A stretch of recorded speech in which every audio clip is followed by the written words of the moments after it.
Hina. How are you? Hi, I'm good. How are you? I'm doing all right. I'm doing all right. It's been a busy week, working from home, but still busy. But grateful to be here, to be healthy, to be alive. Yeah. Okay. Yeah, And how are you doing? I'm really good, thank you. Although like this whole coronavirus is gone a bit mad, but thank God I'm really blessed to be healthy and Yeah, with my family. Yeah. yeah. And that's the main thing. I think we just all need to be like grateful. I know it can bring a lot of anxiety for people, this current situation we're in, but it's just kind of seeing a positive. If seeing the positive, Most def- you're staying in, you're keeping healthy, and if you're not moving about, then it means that less people are going to get um, affected by this virus. But hopefully, fingers crossed, we will. This will be over and done with soon. Crossed. most- Yeah. But yeah, thank you so much for deciding to come and have a little chat with me. This is a new format for us because we're usually either like recording, not through video. Times we go to the spaces of the creative, and that was kind of what we were meant to do initially. We were meant to meet yeah, face and actually sit down and have a video interview. But hey, Zoom works as well. it's like we got this. Don't worry, we've got this. And I mean, you're such a fantastic young lady. You're really, really passionate about youth. You're passionate about equality in terms of encouraging them to actually strive for more, to look for opportunities, and to yeah, just to do more, do better, and move to higher heights. And you're actually a teacher as well, and that's really, really fantastic. So yeah, I said a little bit about you. So Yeah. introduce yourself, and let our audience know a little bit more about you and your journey. Right, so I recently graduated from a university in a subject called Sports Development and Physical Education. So that was last year, and as you said, I'm currently working in a school, but I'm really, really passionate about sports and health and well-being, and kind of giving the opportunity to the generation that's up and coming, to give them opportunities to strive, because there's so much talent out there. It's just a lot of lack of opportunities and a lot of lack of funding that's out there for them. So that's something that I would really love to change and actually give them something that they could strive and look forward to in the future. Mm-hmm. And like, what ignited your passion for for actually wanting to see a change within the youth, wanting to see social change? So my philosophy in life and my perspective is to turn every negative situation into a positive one. And there's a lot of negativity out there, such as funding costs by the governments. Youth centres have been closed down, and that's kind of reflected in badly into knife crime, gang culture, other sort of crimes. So that's something that I would really love to change, and that's where my passion really did come and ignited, because the generation, they like, everyone just says so much negative stuff about the generation. There's so much talent out there. It's just like I said before, there's not many opportunities out there. So that's something that I would really like to change, and that's why I'm doing what I'm doing.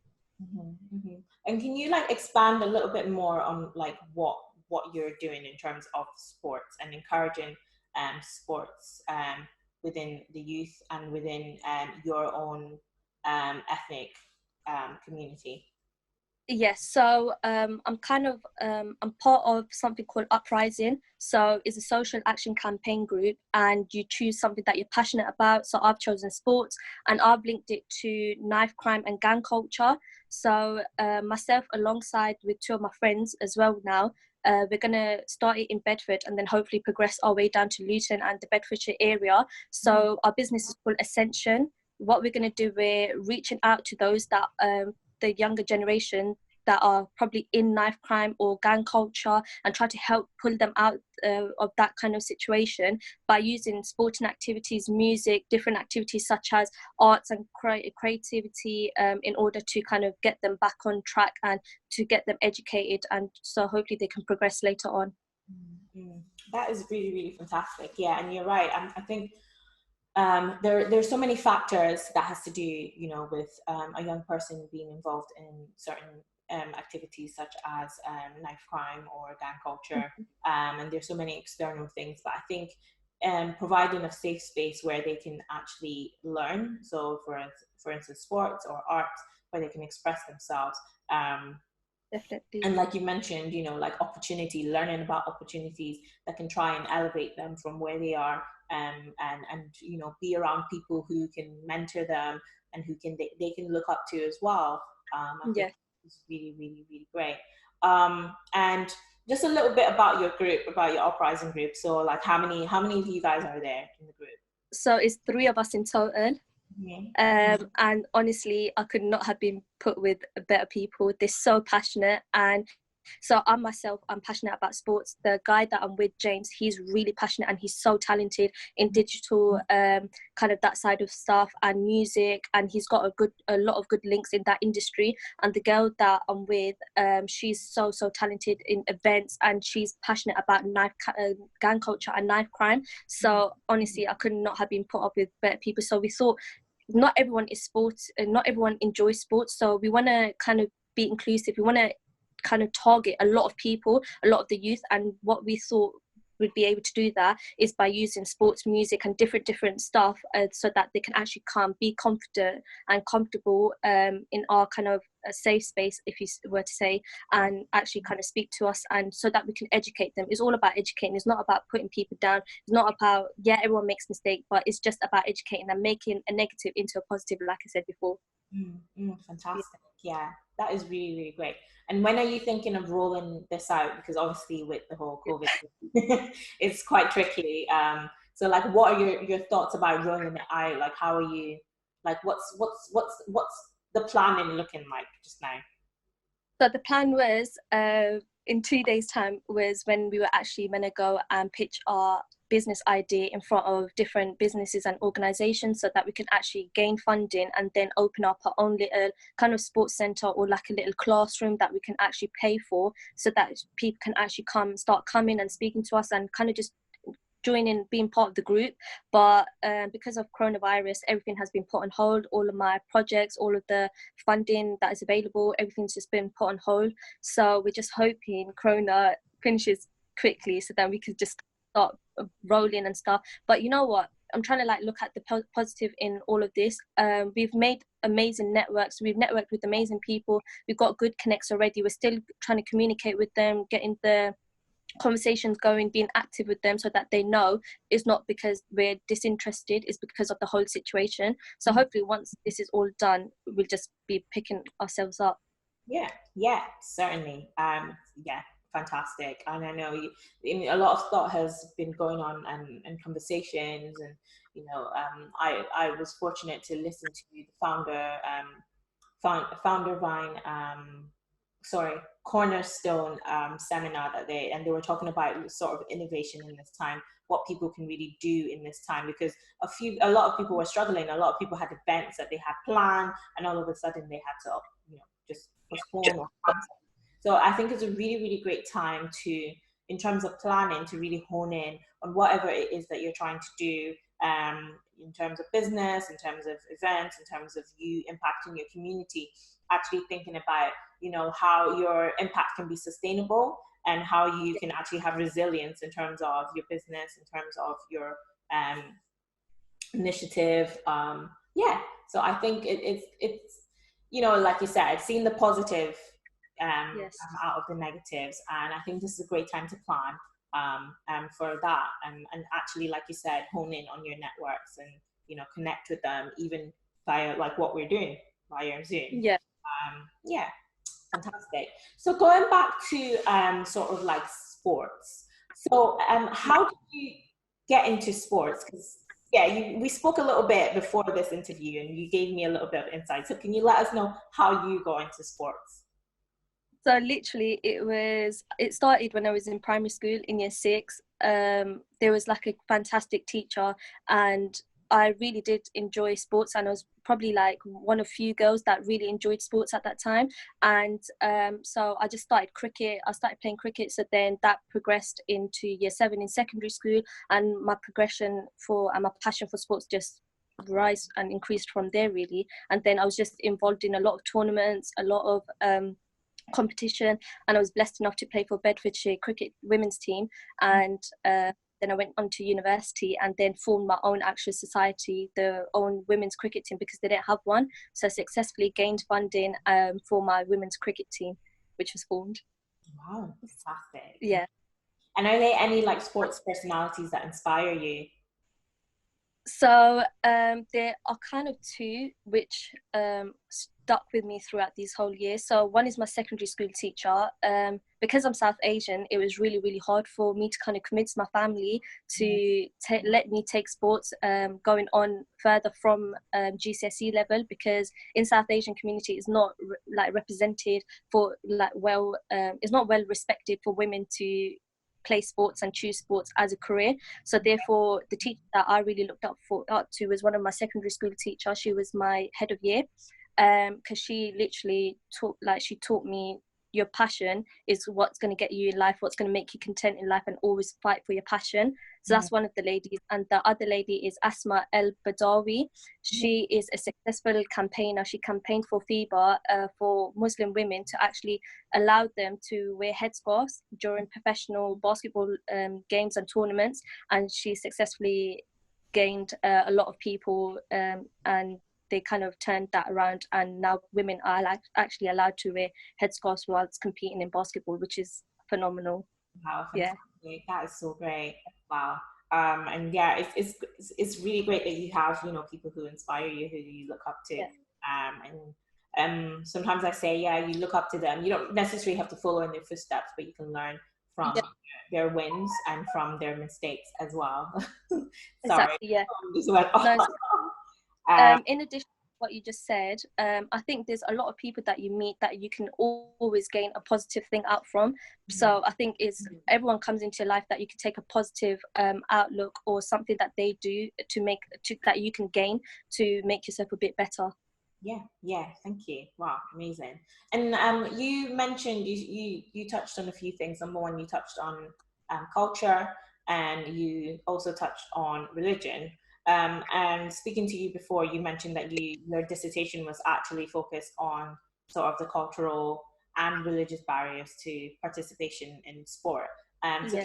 can you like tell us a little bit about that, and tell us what are the barriers, cultural and religious barriers to participation in sport, especially for women?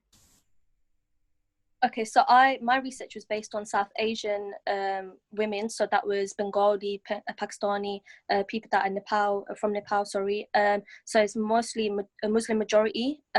So what I conducted was that religious barriers were more physical.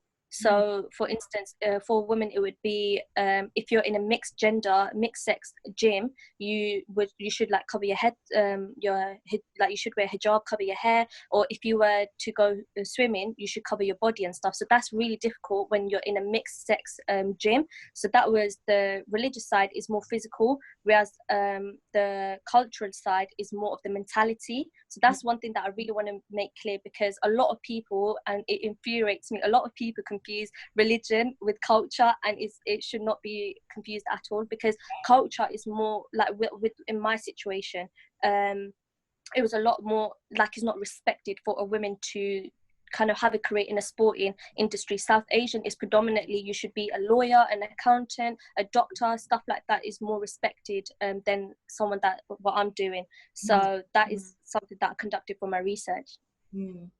Fantastic. Yeah, I mean, although I'm not a sporty person, Yeah. but I can in some way relate to some of the cultural barriers that Yeah. you, especially when it comes to expectations of women, what they should be doing, and sometimes it's also, you know, expectation of parents. You know, they work really really hard to, you know, ensure that you go to school, ensure that you're, you know, you're doing the best that you can as someone from minority group.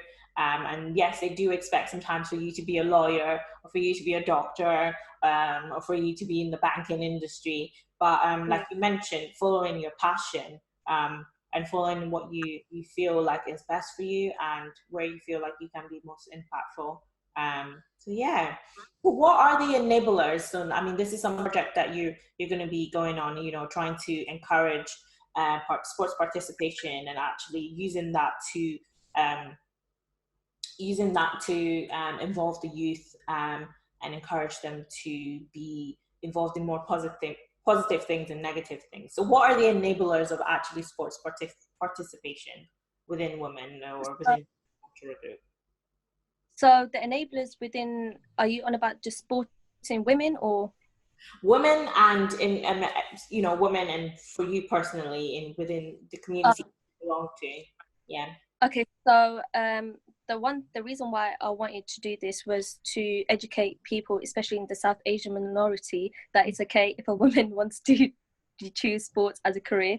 Is not a big deal, is really not, because there's a lot of opportunities out there now, especially for those that wear hijabs or those that are actual women, because a lot of people now, there's a lot of what's it called, there's a lot of initiatives out there and legislations that actually protect women in sports. So there's a lot of opportunities that people don't know about for women to actually be successful in sports and actually be really high up in the tier in sports. So some of the enablers are just in the South Asian community, just to educate them and for them to know that it's not really bad if your daughter does decide to choose sports over, I don't know, accounting or becoming a lawyer. So that's one of the things that I really wanted to put out there. And another thing that I think is really important is just fighting for what you love, because there's a lot of people out there that go, like, I'm not saying disrespect your parents, that's not what I'm saying at all, obviously listen to your parents as well,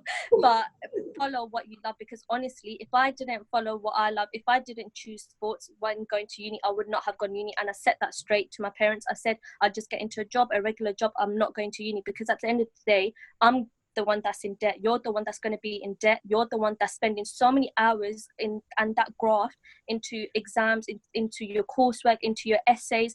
Don't do something that you're passionate about. That's something, they're the two key points that I wanted to do. Educate the South Asian community is not bad if a woman wants to go into sports, and also to follow your passion and fight for it, because that's where you're going to be content in. Yeah, thank you. Follow your passion and fight for it. Fantastic. Yeah. I think there's also another element also involving when you talk about women being participating in sports, also getting the support from men as well. Because I think that especially within certain, I know within my culture, Nigerian culture, there is a little bit of a hierarchy, especially when it comes to gender. But it's also ensuring that the male gender is supportive within the family unit, within the sporting community as well. So yeah, I think that's really really important. Even giving women a voice within sports, giving women the opportunity, but men also taking the step to actually encourage women. Most definitely. Yeah, Yes. yeah, definitely. I think a collective voice is a lot more powerful than just one voice. So yeah, certainly. Thank you. Fantastic. Okay, so we've spoken about sports. We've spoken about following your passion, and we've spoken about some of the plans that you have. But then let's bring it back to where we are just now, which is Okay.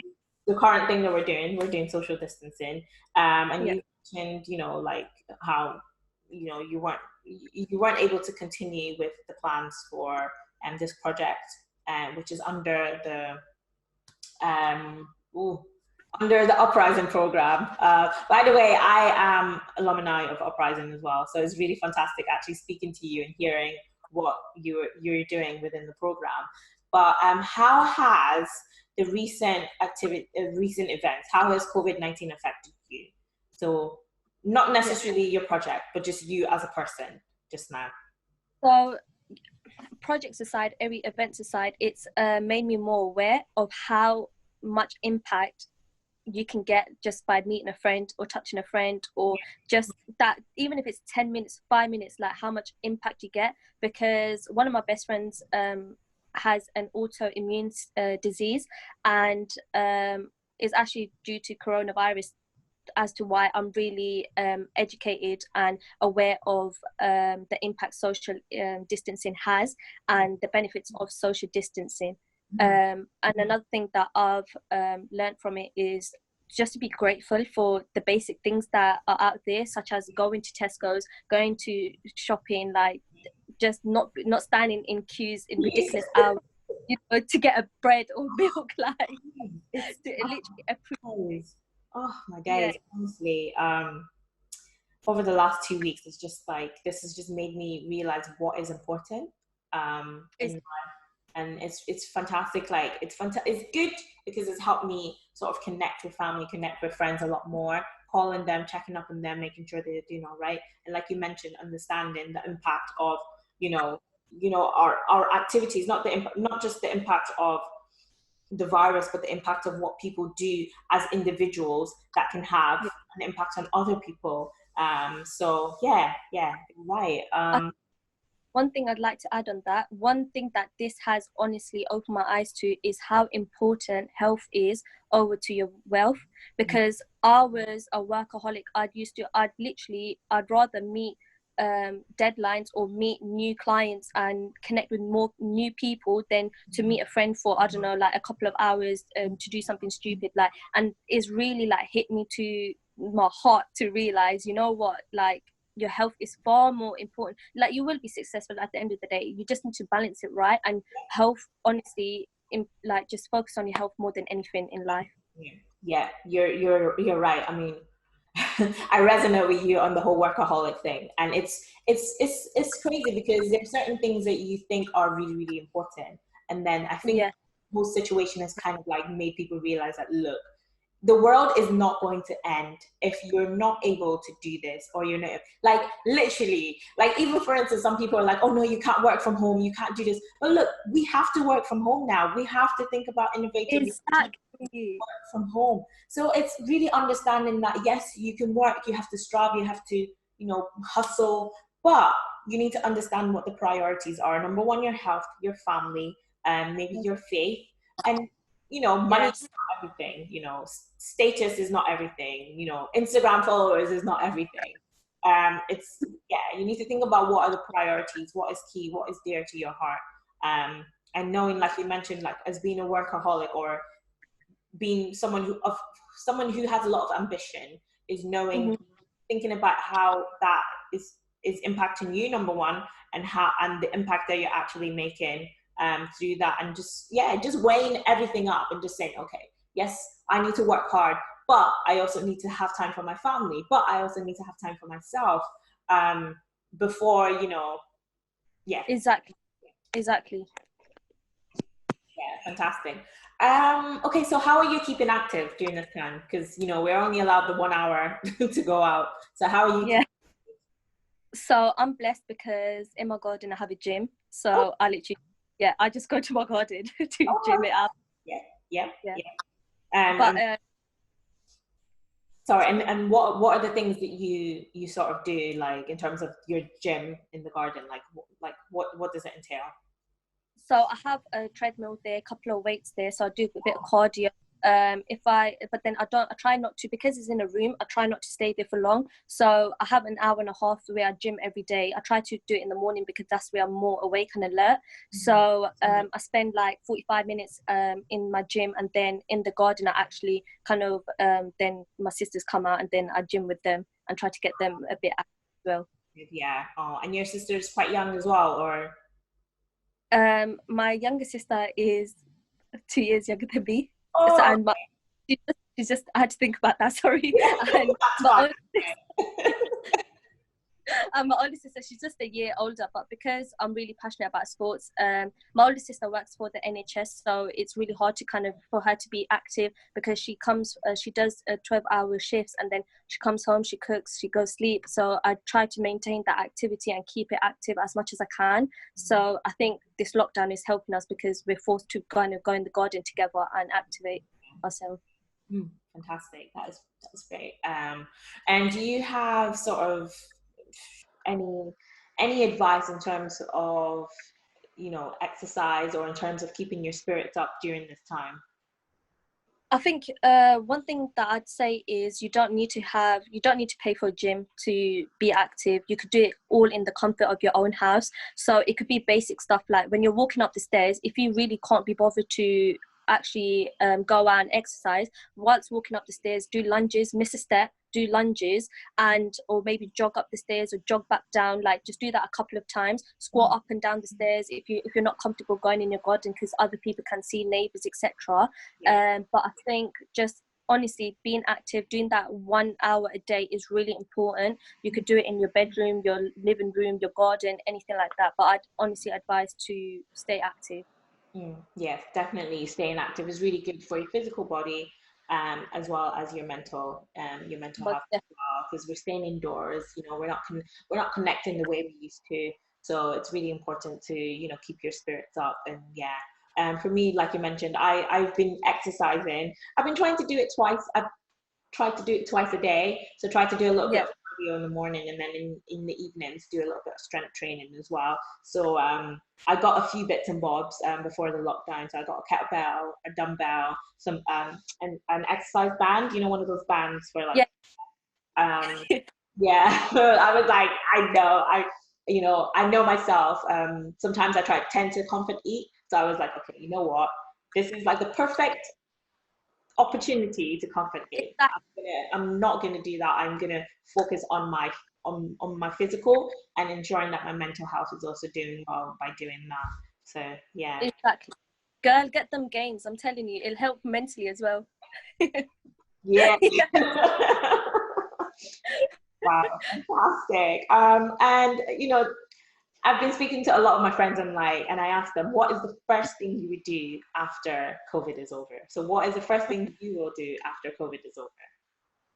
Probably meet my friends and go to Five Guys and have the wings because I love the wings and I'm missing them.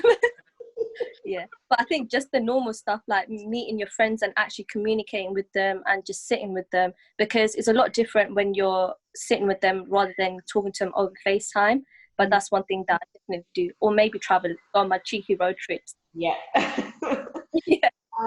First thing that I would do when COVID is over, I think I will go for a nice meal, like you mentioned, like just a nice three-course meal, sit in a restaurant, eat, and just be Take your time, eat it. Yeah. But I definitely, book a flight, because I'm, from Scotland, so I book a flight, go home, and just see my family. Obviously see my friends as well after that. But yeah, definitely food, and then going to see my family. Food first, food first. Well, not first, but kind of like, yeah, yeah. Yeah.